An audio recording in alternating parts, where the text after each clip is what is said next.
Saklanma çözüm değil. Saklanma çözüm değil.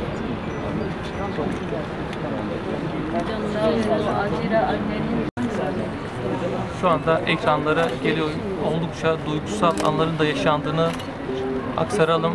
Tarafından kaçırıldığını iddia etti ve o da şu anda burada Bakan Selçuk'la birlikte şu anda görüşüyor. Bakın Bakan Selçuk annelerin elinden düşüyor ve de gelişmeler oldukça edildiğini tabii vatandaşımız burada iddia ediyor, ancak tabii ki yetkili mercilere de şikayette bulundu ve ifade edebiliriz ailelerin. Çünkü tehditler çok fazla, hakaretler, saldırılar çok fazla. Bunun için emniyet yetkilileri de tabii ki had safhada önlem almış durumda Mustafa Yıldız. Sinan, şunu da bir tutabilir misin? Yüzün alır mı?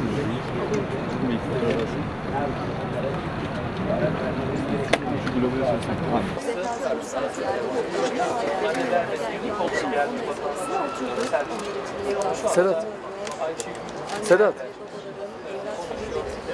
Sur ilçesinden bir katılım oldu. Çocuğunu arayan aile bu noktaya geldi ve toplamda ailelerin sayısı ise 7. günde 17'ye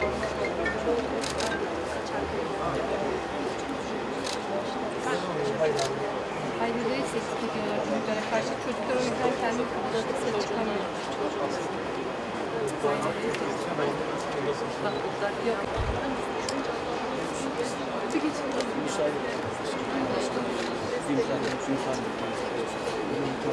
Gelsin yerine yapışsın. Havada yanıyor burada insan. Ben hastalığımdan dolayı fazla bir sıcak. Zor oluyor böyle bekliyorsun böyle kolun ağrıyor. Allah'ın izniyle. Evlat için Sonra dik da duruyoruz. Cumhurbaşkanının izniyle şunlara Umut merhamet ediyoruz. versin Rabbim. Şunlara Umut merhamet versin. ediyoruz.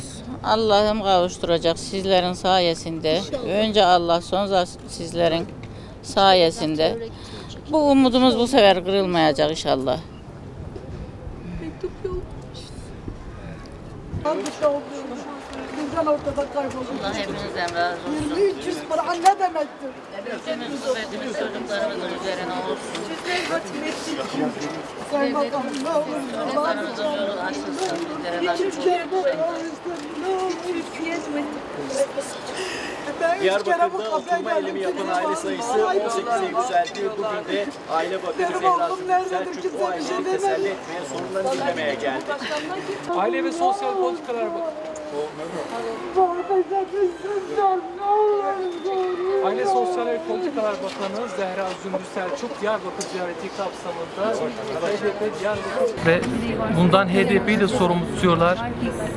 Aynı zamanda anneler burada oturma eylemini sürdürürken tehdit ve şantajla karşı karşıya kalıyorlar ve yaşanan bu gelişmelerin üzerinde de Diyarbakır Cumhuriyet Başsavcılığı da konuyla ilgili soruşturma başlattı. HDP il ve ilçe örgüt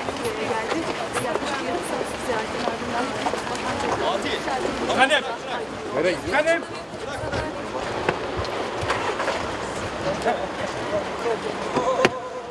Vay arkadaş ya. Arkadaşlar, çekilelim. ATV. Beni